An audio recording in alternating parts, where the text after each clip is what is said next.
Alright, as I'm sure you're aware, I'm not here today.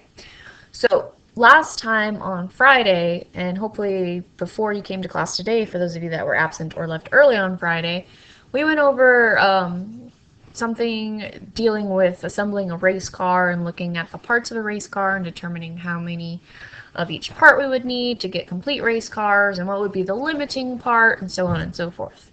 And then we took that idea and we implemented it.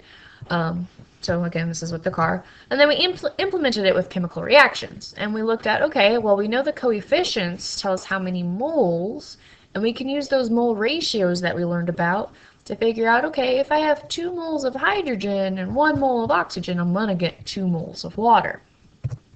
And then I gave you guys this problem, or this reaction, and we did a couple problems with that, and it was kind of a big mess. And then Nick did awesome, and Miss Sanchez totally didn't even realize it. And so, but you guys were able to figure it out. So that whole process and what we were working on with all of these and figuring out, well, how much can we get, how much do we need, using those ratios, that is a thing called stoichiometry. So that's a really weird word, but you're going to learn it. And what I need you to do right now is try to say it. Stoichiometry.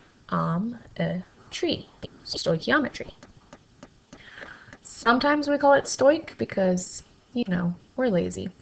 But stoichiometry, while it's a really weird word, is exactly what we were doing in those demonstrations and those examples. We're looking at quantitative aspects of reactions. So quantitative deals with quantity, which deals with numbers and amounts. Basically, we use stoichiometry to figure out how much of a reactant we need to start with, or how much a product will be produced. Remember that chemical reactions are very similar to recipes in that we're putting 2 things together or more than 2 things together, and we're getting new products.